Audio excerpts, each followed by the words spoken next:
제가 90을 넘기고 나니 한 가지는 정말 분명하게 보이더군요. 평생 믿고 의지했던 것들이 끝까지 내 곁에 남아있지는 않다는 사실입니다. 젊을 때는 자식만 잘 키우면 든든할 줄 알았고, 돈만 열심히 모아두면 노후는 안전할 줄 알았고, 건강만 잘 지키면 죽을 때까지 튼튼할 줄 알았습니다.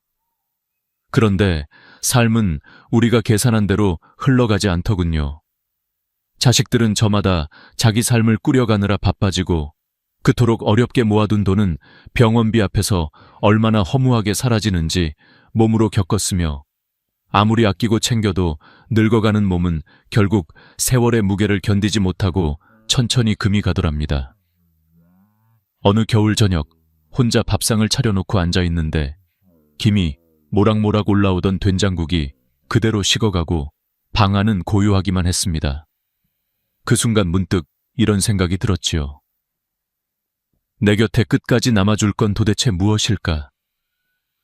평생 움켜쥐고 살아온 것들이 모래처럼 손가락 사이로 빠져나가는 걸 보며 저는 처음으로 제 삶의 중심이 전혀 다른 곳에 있었다는 걸 깨닫기 시작했습니다. 나이가 들면 사람이 단단해질 것 같지만 실제로는 더 많은 걸 잃고 더 많은 걸 비워내야만 버틸 수 있습니다. 저는 자식들에게 기대고 싶었고, 돈에 안심하고 싶었고, 건강에 자부심을 느끼고 싶었습니다. 하지만 90해를 살아보니 그 모든 것들은 결국 머물다 떠나는 손님 같은 존재였습니다. 자식은 성장하면 자신만의 길로 가야 하고, 돈은 아프기 시작하면 순식간에 흩어지고, 건강은 붙잡으려 하면 할수록 더 빨리 멀어지는 법입니다.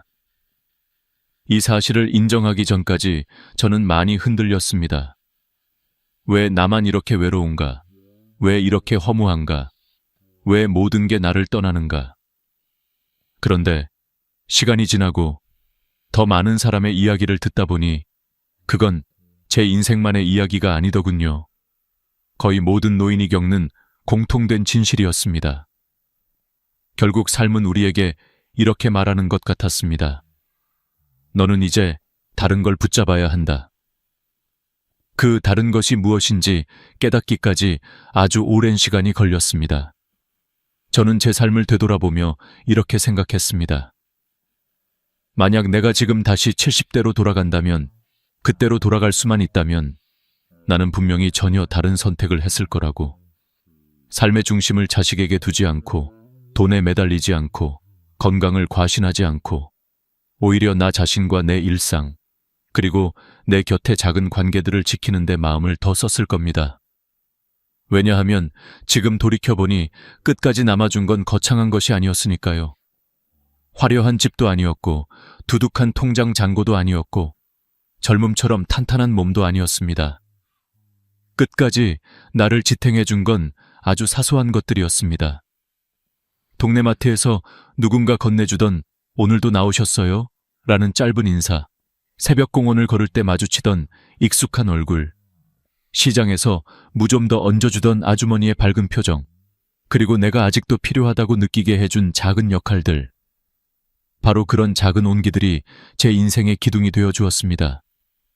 저는 지금 여러분께 한 가지 가장 진심 어린 말을 드리고 싶습니다. 만약 여러분이 지금 60대, 70대라면 저는 여러분에게 제 인생의 뼈아픈 깨달음을 미리 말씀드리고 싶습니다. 아직 늦지 않았습니다. 저는 90년을 살고 나서야 깨달았지만 여러분은 지금부터라도 바꿀 수 있습니다. 자식에게 덜 기대고, 돈을 덜 붙잡고, 건강에 덜 집착하며 대신 여러분 자신의 삶을 지키는데 더 많은 마음을 쓰기를 바랍니다. 저는 여러분이 저처럼 늦게 깨닫지 않았으면 좋겠습니다. 나이가 든다는 것은 삶이 줄어드는 것이 아니라 오히려 더 본질적인 것만 남겨두는 과정이라는 걸 저는 늦게야 알았습니다. 이제 제 이야기는 시작입니다. 다음 장에서는 제가 왜 자식에게 목매지 말아야 했는지 그 진실을 아주 솔직하게 들려드리겠습니다. 그것은 제 인생에서 가장 아팠던 깨달음이었지만 동시에 가장 큰 해방이기도 했습니다. 자식에게 목매지 마라. 제가 살아온 90해 중에 가장 아프고 가장 깊은 깨달음이 있다면 그것은 바로 자식은 결국 떠난다는 진실입니다. 이 말이 잔인하게 들릴지도 모르지만 저는 여러분께 그 어떤 꾸밈도 없이 사실 그대로 말씀드리고 싶습니다. 젊었을 때 저는 자식이 내 인생의 전부라고 믿었고 그 아이들을 위해서라면 제 삶이 어떻게 되어도 괜찮다고 생각했습니다. 새벽같이 일어나 밥을 챙기고 학교 보내고 병치레하면 밤새 간호하고 내 옷은 사지 못해도 자식 옷은 아끼지 않았습니다. 그때는 그렇게 하는 것이 부모의 당연한 도리라고 믿었지요. 그리고 마음 한편에는 이런 기대를 숨겨두고 있었습니다. 내가 늙으면 이 아이들이 내 옆에 있어 주겠지. 제가 속았던 게 아니라 그만큼 순진했고 그만큼 절실했습니다. 그런데 시간이 흘러 자식들이 결혼하고 직장을 가지고 가정을 꾸리면서 저는 천천히 한 가지 진실을 마주하게 되었습니다. 자식은 부모의 인생이 중심이지만 부모는 자식 인생의 중심이 아니라는 사실입니다. 처음에는 자식들이 바빠서 자주 못 오는 거라고 스스로를 달랬습니다. 일이 많겠지, 아이 키우느라 정신없겠지, 시간이 지나면 다시 찾아오겠지. 하지만 그 시간은 오지 않았습니다. 결국 명절에도 얼굴 한번 못 보고 지나가는 해가 많아졌고 생일은 전화 한 통으로 끝나기 일쑤였습니다. 옆집 방 노인네도 늘 말씀하셨습니다. 자식이 효도한다는 건 옛말이야. 애들도 먹고 살기 바빠. 그리고 저는 그 말을 듣고 웃어 넘겼지만 속으로는 그 말이 가슴 깊은 곳에 박히는 걸 느꼈습니다. 자식들은 부모를 사랑합니다. 그건 변하지 않는 사실입니다. 하지만 사랑한다고 해서 늘 곁에 있어주는 건 아닙니다. 그들은 자기 몫의 삶을 살아야 하고 그 삶이 바쁘고 무겁기 때문에 부모를 챙길 여유가 없는 때가 더 많습니다. 어떤 분들은 이걸 배신이라고 느끼고 효도하지 않는다고 원망합니다. 하지만 저는 이제 압니다. 그것은 배신이 아니라 시대의 흐름일 뿐입니다. 젊은 세대는 예전처럼 한 집에 모여 살지 않고 직장 때문에 도시를 옮기고 해외로 나가는 경우도 많습니다. 가족의 형태가 달라졌고 관계의 방식도 달라졌습니다. 그 변화 속에서 부모가 옛 기대를 붙잡고 있다면 그 기대는 결국 부모의 가슴을 찌르는 칼이 됩니다. 제가 진짜 깨달은 건 이것입니다. 자식에게 기대는 만큼 마음이 무너질 준비를 하게 된다는 것입니다. 기대가 깊으면 상처도 깊습니다. 어떤 할머니는 평생을 아들만 바라보다가 그 아들이 해외로 이주하는 바람에 거의 1년을 울며 지내셨습니다. 하지만 그 눈물은 아들을 위한 것이 아니라 자기 마음을 스스로 갉아먹는 눈물이었습니다.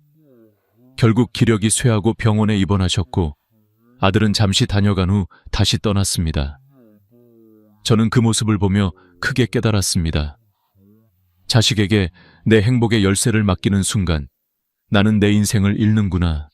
자식은 철새와 같습니다. 봄에 나타났다가 가을이면 떠나는 것처럼 부모 곁에 오래 머무르는 존재가 아닙니다. 그들이 떠나는 건 잘못이 아닙니다. 그들이 나쁜 게 아닙니다. 시간이 흐르면 부모도 떠나야 하고 자식도 떠나야 하는 것이 삶입니다. 그런데도 부모가 왜 너는 내 곁에 있어 주지 않느냐 하고 매달리면 부모도 괴롭고 자식도 괴롭습니다. 이 기대는 서로를 묶는 쇠사슬이 됩니다. 제가 70대로 돌아간다면 그 쇠사슬을 가장 먼저 끊어냈을 겁니다. 내 삶의 중심을 자식에게 두지 않고 나 자신에게 두었겠지요. 그렇게 마음을 바꾸고 나니 오히려 더 자유로워졌습니다. 자식이 찾아오지 않아도 허전하지 않고 찾아왔을 때에는 더 따뜻하게 맞아줄 수 있었습니다. 그건 마치 나무와 새의 관계와 같습니다. 새는 나무에 앉았다가 날아가는 존재입니다. 새가 떠났다고 나무가 쓰러지지는 않습니다. 나무는 묵묵히 그 자리에서 뿌리를 내리고 있을 뿐입니다. 부모도 그래야 합니다. 자식이 떠난다고 해서 부모의 삶이 무너져서는 안 됩니다. 뿌리를 지켜야 합니다. 그래야 내 삶은 흔들리지 않습니다. 저는 이렇게 말씀드리고 싶습니다. 자식이 떠나는 것은 자연스러운 일입니다. 문제는 내가 무너지는가, 아니면 내가 단단히 서 있는가입니다. 자식이 내 삶의 기준이 되면 내 삶은 항상 불안해집니다. 반대로 내 삶을 내가 세우면 자식은 사랑하는 존재일 뿐 기대의 중심이 되지 않습니다. 이것이 후회 없는 노후를 사는 첫 번째 지혜입니다. 다음 장에서는 제가 왜 돈에 집착하지 말아야 한다는 걸 깨달았는지 그 뼈저린 경험을 들려드리겠습니다. 그 이야기는 아마 많은 분들의 마음을 다시 한번 뒤흔들 겁니다. 돈은 결국 흩어진다. 제가 평생 살아오면서 가장 허무하게 느꼈던 것 중 하나가 바로 돈이라는 것은 절대로 내 손에 오래 머물지 않는 존재라는 사실입니다. 젊었을 때 저는 돈만 충분히 모아두면 노후는 안전할 거라 믿었습니다. 그래서 남들 쉴 때도 손을 놓지 않았고 비 오는 날에도 장사를 나갔고 새벽마다 짐을 나르며 허리가 휘도록 일했습니다. 그렇게 평생 모아둔 돈이 있으니 나는 늙어도 걱정 없겠지. 혹시 병이 와도 잘 버틸 수 있겠지. 아무리 힘든 일이 와도 돈이 날 지켜주겠지. 그렇게 믿었습니다. 그런데 그 믿음이 얼마나 얕은 모래성을 쌓는 일이었는지 저는 늙고 나서야 알게 되었습니다. 어느 날 갑자기 병원에 실려 가보십시오.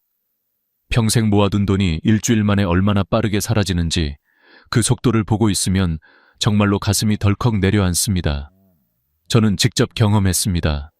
입원비, 검사비, 약값, 간병인 비용. 하나하나가 별것 아닌 것 같지만 그 모든 것이 겹치면 평생 움켜쥐고 살아온 돈이 폭포수처럼 쏟아져 나갑니다. 그때 저는 제 손에 쥐고 있던 것이 돈이 아니라 손가락 사이로 빠져나가는 모래였다는 사실을 뼈저리게 깨달았습니다. 돈을 꽉 움켜쥘수록 오히려 더 빠르게 흩어지더군요. 옆집 김 씨도 그랬습니다. 평생 공장에서 일하며 퇴직금을 하나둘 모아두고 이제는 걱정 없겠다고 말하곤 했습니다. 그런데 아내가 갑자기 쓰러져 몇 년 동안 병원에 오가다 보니 그 든든하던 돈이 순식간에 바닥을 보였다고 하더군요. 남은 건 통장에 찍힌 마이너스 숫자와 마음속에 남은 허무함 뿐이었다고 말했습니다. 그 말을 들으며 저는 고개를 끄덕이지 않을 수 없었습니다. 돈은 붙잡으려 할수록 더 빠져나가는 존재입니다. 여러분, 저는 돈을 나쁘다고 말하려는 게 아닙니다.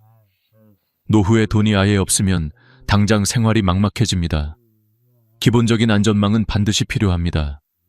하지만 젊었을 때 제가 했던 가장 큰 착각은 이것입니다. 돈만 있으면 된다고, 돈만 있으면 안전하다고, 돈만 있으면 인생이 흔들리지 않을 거라고 믿었다는 점입니다. 그런데 그 믿음은 환상이었습니다. 돈은 늘 빠져나갈 구멍을 찾아갑니다.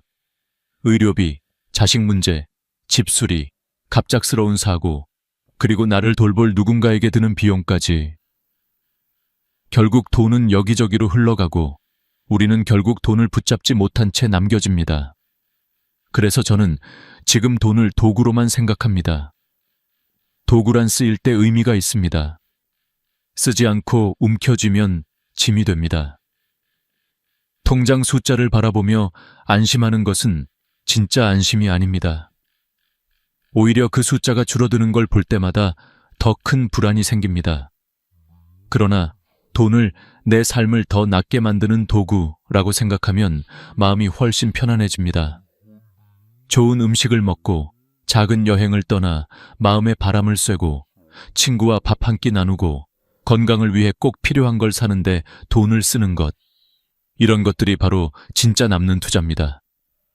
저는 평생 모은 돈 중 일부를 사람들과 밥 먹고 좋은 시간을 나누는 데 썼습니다. 그 기억들이 남아 지금도 제 마음을 따뜻하게 해줍니다. 반면 혹시 모를 미래를 위해 아껴두었던 돈은 결국 병원비로 나가버렸습니다. 하나도 남지 않았습니다. 그때 저는 절실히 깨달았습니다. 돈은 쌓아둘수록 불안해지고 쓸수록 관계와 경험이라는 의미가 남는다는 것을. 여러분, 제가 여러분께 꼭 말하고 싶은 것은 이것입니다. 돈은 찰나에 흩어집니다. 하지만 그 돈을 어디에 쓰느냐는 평생 남습니다. 자식에게 보여주려고, 남에게 과시하려고, 남보다 더 많이 가지려고 모은 돈은 결국 내 곁을 떠납니다. 하지만 오늘 내가 나 자신을 위해, 관계를 위해, 건강을 위해 의미 있게 쓴 돈은 기억이 되고 따뜻함이 되고 삶의 자산으로 남습니다. 제가 70대로 돌아간다면 저는 돈을 움켜쥐며 불안에 떨지 않았을 겁니다. 대신 돈을 도구로 삼아 삶을 더 편안하고 더 풍족하게 만드는 데 사용했을 것입니다. 병원비로 흩어질 돈을 미리 내 삶을 풍성하게 만드는 데 썼다면 얼마나 좋았을까 하는 후회도 있지만 지금이라도 그 의미를 알고 여러분께 전할 수 있어 다행입니다. 다음 장에서는 아무리 노력해도 끝까지 붙잡을 수 없었던 것, 건강에 대한 이야기를 들려드리겠습니다. 아마 많은 분들이 제 이야기 속에서 자신의 모습을 발견하게 되실 겁니다. 건강 집착의 함정. 제가 살아온 90년의 세월 동안 그리고 수많은 이웃들의 삶을 지켜보면서 가장 깊이 느낀 사실이 있습니다. 그것은 바로 건강은 잡으려 할수록 떠나는 존재라는 것입니다. 젊을 때 저는 이렇게 믿었습니다. 운동만 열심히 하면 늙어서도 끄떡없겠지. 음식만 조심하면 병 하나 없이 살 수 있겠지. 그래서 평생을 건강에 매달리며 살았습니다. 새벽마다 동네 뒷산을 오르고 비가 오나 눈이 오나 빠지지 않고 걸었고 기름진 음식은 멀리하며 몸에 좋다는 것만 찾아 먹었습니다. 제 주변 사람들도 늘 말했습니다. 당신은 오래 살겠네. 병원 갈 일 없겠어. 그 말을 듣는 순간마다 저는 마음 깊이 안심했고 건강만큼은 내가 지켜낼 수 있을 것이라 믿었습니다. 하지만 인생은 그렇게 단순하지 않더군요. 세월은 모든 것을 깎아내려갑니다. 아무리 정성을 들여도 오래된 나무에 금이 가듯 우리의 몸 역시 나이가 들면 천천히, 그러나 분명하게 무너져 갑니다. 제가 가장 충격을 받았던 일은 우리 동네에서 늘 건강을 자랑하던 최 씨의 이야기입니다. 그분은 매일 아침 운동장에서 맨손 체조를 하고 저녁마다 빠르게 걸으며 이웃들에게 건강은 내가 챙긴다고 당당히 말하던 사람이었습니다. 그런데 어느 날 갑자기 쓰러져 응급실로 실려갔고 그 누구도 예상하지 못했던 뇌출혈 진단을 받았습니다. 그는 늘 건강하다고 장담했지만 세월은 그 장담을 가차없이 무너뜨렸습니다. 그 일을 보며 저는 크게 깨달았습니다. 건강은 노력한다고 해서 영원히 붙잡을 수 있는 것이 아니다. WHO 조사에 따르면 65세 이상 노인의 80%가 한 가지 이상의 만성질환을 가지고 있다고 합니다. 즉, 질병은 특별한 것이 아니라 자연스러운 과정입니다. 그러나 우리는 그 사실을 인정하지 못하고 나는 괜찮다, 나는 튼튼하다 라고 스스로를 속이며 살아갑니다. 저도 그랬습니다. 허리가 무너져서 걷지도 못하고 누워만 있을 때 그제야 깨달았습니다. 그동안의 자신감이 아니라 자만이었다는 것을요. 여러분도 아마 비슷한 경험이 있으실 겁니다. 어느 날 갑자기 무릎이 시큰거리고 계단 한 층을 오르는 것이 벅차지고 전이 떨려서 숟가락을 놓칠 때 그제야 우리는 몸이 조용히 보내던 신호를 뒤늦게 이해하게 됩니다. 건강은 절대로 영원하지 않습니다. 그리고 바로 그 사실을 받아들이는 것이 건강관리의 첫 번째 단계입니다. 그렇다고 해서 아무것도 하지 말자는 건 아닙니다. 아주 중요한 차이가 있습니다. 건강을 붙잡으려 하는 삶은 불안하지만 건강을 관리하며 받아들이는 삶은 평온합니다. 저는 이제 다음과 같은 태도를 선택합니다. 운동은 집착이 아니라 습관으로, 음식은 약처럼 강박적으로 먹지 않고 즐거움으로, 병원은 두려움의 장소가 아니라 관리의 도구로. 저는 병원을 무서워했던 사람이었습니다. 혹시 이상한 병이 나올까봐, 혹시 입원하게 될까봐 검사를 미루고 또 미루었습니다. 하지만 90살을 넘기고 보니 검사가 무서운 것이 아니라 검사를 하지 않는 것이 더 무섭다는 사실을 깨달았습니다. 병은 초기에 잡으면 낫지만 늦게 발견하면 목숨을 앗아갑니다. 제 주변에서도 병을 숨기고 증상을 견디다 결국 큰일을 당한 이들을 많이 봤습니다. 그래서 저는 여러분께 꼭 말씀드립니다. 병원을 두려워하지 마십시오. 병원은 죽음을 확인하는 곳이 아니라 삶을 지켜주는 곳입니다. 또 하나, 건강에 집착하는 사람들이 가장 자주 하는 실수가 있습니다. 바로 자신의 나이를 인정하지 않는 것입니다. 나이가 들면 당연히 체력이 떨어지고 속도가 느려지고 예전처럼 오래 걷기 어렵습니다. 그런데 그것을 실패라고 생각하고 억지로 젊은 사람처럼 움직이려 하면 오히려 몸을 망칩니다. 저는 그 진실을 뒤늦게 깨달았습니다. 오늘 내 몸이 허락하는 만큼만 움직이는 것. 그게 진짜 건강한 삶입니다. 여러분, 제가 90해를 살아보니 이런 사실을 알게 되었어요. 건강은 우리의 것이 아니라 세월에게 잠시 빌려 쓰는 것입니다. 그러니 떠나가는 건강을 붙잡으려고 발버둥치기보다 남아있는 건강을 감사하며 살아가는 것이 훨씬 지혜롭습니다. 아무리 건강했던 사람도 어느 날은 병원 침대에 누울 수 있습니다. 아무리 관리해도 세월은 피할 수 없습니다. 하지만 마음은 다릅니다. 몸이 무너져도 마음이 무너지지 않는 사람은 끝까지 품위를 지키며 살아갈 수 있습니다. 다음 장에서는 제가 마지막까지 붙잡으려 노력했던 것, 그리고 결국 저를 지탱해준 진짜 관계와 품위에 대한 이야기를 들려드리겠습니다. 인생 마지막에 남는 단 하나, 그게 무엇인지 아마 많은 분들이 공감하게 되실 겁니다. 관계와 품위의 힘. 제가 90살을 넘기고 보니 결국 사람을 지탱해주는 힘은 돈도 아니고 건강도 아니고 자식도 아니었습니다. 마지막 순간까지 내 곁에 남아준 것은 관계, 그리고 그 관계를 대하는 나의 태도, 즉 품이었습니다. 나이가 들수록 외로움은 병처럼 스며듭니다. 하지만 외로움은 사람이 없어서 생기는 게 아니라 나를 기억해주는 사람이 단 한 명도 없다고 느낄 때 깊어집니다. 그래서 저는 인생 후반부를 살아가는 모든 분들께 꼭 말하고 싶습니다. 관계는 나이 들수록 자연스럽게 줄어드는 것이 아니라 의도적으로 지켜야 하는 것입니다. 제가 남편을 떠나보내고 처음 맞은 겨울이 있었습니다. 집안은 적막했고 TV 소리만 쓸쓸하게 울렸습니다. 밥을 차려도 식탁은 차갑고 시간을 보내도 마음은 텅 비어 있었습니다. 그러던 어느 날 동네 마트의 계산대에서 늘 보던 아주머니가 제게 이렇게 말했습니다. 할머니, 오늘도 나오셨네요. 날씨가 추워요. 감기 조심하세요. 단 몇 마디였지만 그 말이 제 마음을 단숨에 울려버렸습니다. 아, 누군가가 여전히 나를 기억해주고 있었구나. 그 짧은 인사가 그날 밤 제 마음의 온도를 몇 도나 올려주었습니다. 또 있습니다. 시장에서 늘 마주치던 채소 가게 아저씨가 있었습니다. 제가 다가가면 늘 오늘은 무가 참 싱싱해요. 이거 가져가세요. 하고 말하며 웃어주곤 했습니다. 그 말이 왜 그렇게 따뜻하게 들렸는지 아십니까?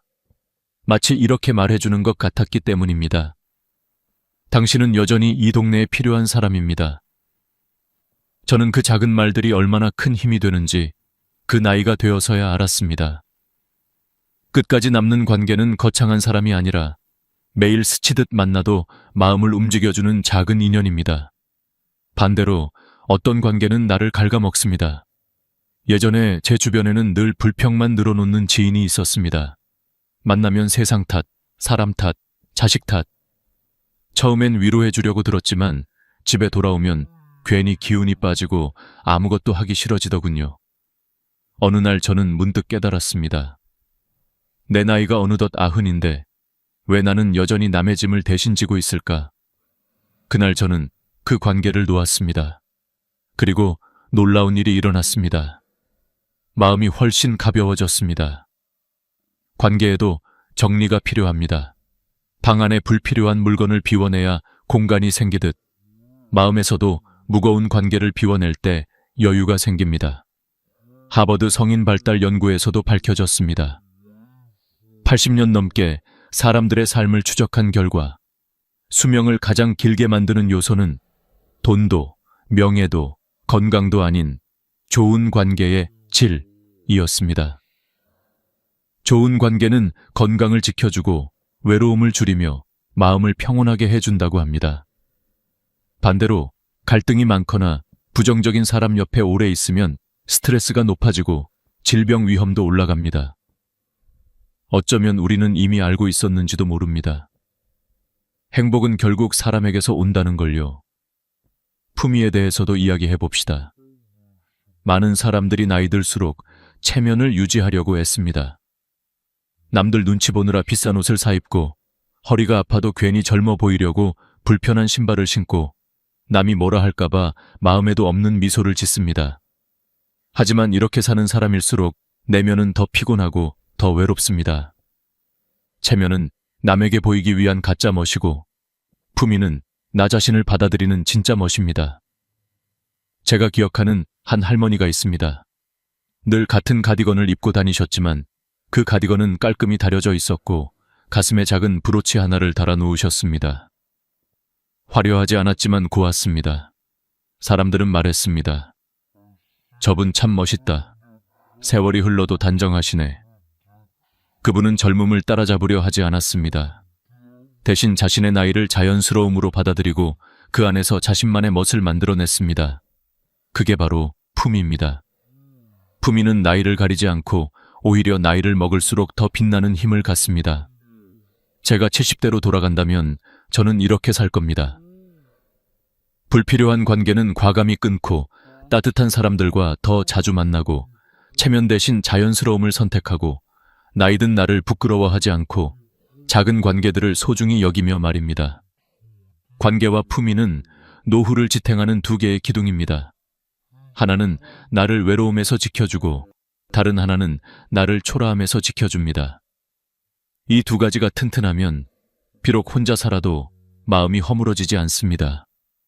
다음 장에서는 제가 끝내 붙잡은 마지막 지혜, 오늘을 사는 힘, 그리고 노후를 따뜻하게 만드는 근본적인 지혜를 들려드리겠습니다. 아마 이 부분이 여러분의 마음에 가장 깊이 남을 것입니다. 제가 90해를 살아오며 끝내 깨달은 마지막 진실이 있습니다. 그것은 아주 단순하지만 그 단순함 때문에 평생을 돌아 돌고 난 뒤에야 비로소 이해하게 된 말입니다. 노후를 지탱하는 가장 큰 힘은 오늘을 사는 능력이다. 자식도 떠나고 돈도 흩어지고 건강도 서서히 무너지고 친구들도 하나둘 사라지는 시간이 찾아옵니다. 그때 많은 이들은 마음속에 커다란 구멍이 생긴 것처럼 느끼고 내 인생은 이제 끝났다고 생각합니다. 그러나 제가 살아보니 그 구멍을 메우는 방법은 거창한 것이 아니라 오늘을 채우는 일이었습니다. 내일을 두려워하며 살면 삶은 무너지고 오늘을 살아내면 삶은 다시 조금씩 바로 세워집니다. 제가 잘 아는 철수 어르신의 이야기를 들려드리겠습니다. 그분은 은퇴 후 집에서 하루 종일 TV만 보며 지내셨습니다. 젊었을 때는 회사에서 큰 소리치며 후배들을 이끌던 분이었지만 은퇴 후에는 아무도 찾지 않고 자식들도 바쁘다는 이유로 전화 한 통조차 뜸해졌습니다. 그렇게 시간이 흐르자 마음이 점점 시들어갔습니다. 그런데 어느 날 동네 복지관에서 자원봉사자를 찾는다는 이야기를 듣고 반쯤 억지로 나가보셨습니다. 그곳에서 한 직원이 말하더군요. 어르신이 계셔서 너무 든든합니다. 그 한마디에 철수 어르신의 표정이 환하게 밝아졌습니다. 왜일까요? 자신이 여전히 필요한 사람이라는 감각이 되살아났기 때문입니다.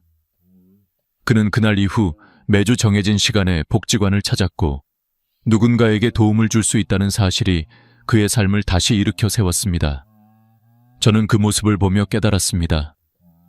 노후의 삶을 살리는 것은 큰 성공이 아니라 작은 역할이다. 손주 숙제를 잠깐 도와주는 일, 매일 아파트 복도에 물을 뿌려주는 일, 아픈 친구에게 따뜻한 말 한마디 건네는 일, 동네 모임에서 회비를 걷는 일, 이런 사소한 역할들이 마음의 불씨를 만들어줍니다. 불씨는 작아도 밤을 밝혀주고 마음을 데워주는 법입니다. 노후에 반드시 필요한 건 그 불씨입니다. 또한 저는 수많은 이웃을 보며 한 가지 더 확실히 배웠습니다. 후회는 마음을 늙게 만들지만 오늘을 붙잡는 것은 마음을 젊게 만든다는 사실입니다. 제가 아는 순자 할머니는 평생 남편에게 사랑한다는 말을 한 번도 제대로 하지 못했다고 늘 후회했습니다. 남편이 세상을 떠나는 순간 그 후회가 더 깊어져 밤마다 눈물을 흘렸습니다. 하지만 그 눈물은 남편을 위한 것이 아니라 자기 자신을 갉아먹는 고통이었습니다. 아무리 붙잡아도 과거는 절대 돌아오지 않습니다. 강물처럼 흘러간 시간은 되돌아오지 않고 뒤돌아본들 다시 손에 담을 수 없습니다. 저는 어느 날 문득 이런 생각이 들었습니다. 지나간 일을 붙잡고 있는 건 젖은 신발을 신고 계속 걷는 것과 같다. 무겁기만 하고 전혀 도움이 되지 않는다. 그날부터 저는 후회하는데 시간을 쓰지 않기로 했습니다. 대신 오늘 할 수 있는 일 하나를 찾기 시작했습니다. 창문을 열어 햇살을 맞는 일, 10분만 걸어보는 일, 따뜻한 차 한 잔을 마시며 마음을 다독이는 일, 감사할 것 3가지를 적어보는 일. 이 작은 행동들이 쌓이면 후회가 들어설 자리가 줄어듭니다. 연구에서도 증명된 사실입니다. 하루에 감사한 일 3가지를 적는 사람은 그렇지 않은 사람보다 삶에 대해 더 긍정적이고 우울감이 크게 줄어든다고 합니다. 또 명상과 호흡에 집중하는 습관은 뇌의 스트레스를 줄이고 마음을 안정시키는 데 큰 효과가 있다고 합니다. 이 모든 것이 결국 오늘을 사는 힘을 키워주는 도구들입니다. 마지막으로 제가 여러분께 꼭 남기고 싶은 지혜가 있습니다. 노후를 지키는 데 필요한 돈은 많은 돈이 아니라 견딜 만큼의 최소한의 돈이다. 저는 젊었을 때 욕심껏 많이 모아야 안전하다고 믿었지만 지금 돌아보면 그럴 필요가 전혀 없었습니다. 월 100만, 150만 원 정도의 안정적인 수입만 있어도 기본 생활은 충분히 유지됩니다. 그 이상의 욕심은 마음만 불안하게 만들 뿐입니다. 돈은 무대가 아니라 토대입니다. 토대만 튼튼하면 그 위에서 얼마나 따뜻하고 품위 있게 사는지는 관계와 태도가 결정합니다. 여러분, 제가 90살을 살고 울고 웃고 잃고 버티고 깨닫고 나서야 알게 된 진실은 이것입니다. 노후는 길다. 그런데 그 길을 버티게 해주는 건 오직 오늘의 힘이다. 오늘을 잘 살면 내일이 덜 두렵습니다. 오늘을 채우면 외로움이 틈을 타지 못합니다. 오늘을 사랑하면 인생이 다시 움직입니다. 이제 저는 여러분께 조용히 이렇게 말하고 싶습니다. 오늘을 사십시오. 어제는 흘렀고 내일은 아직 오지 않았습니다. 오늘이 당신을 살립니다. 여기까지 제 이야기를 들어주셔서 진심으로 감사합니다. 이 영상이 여러분의 노후에 작은 등불이 되기를 바랍니다.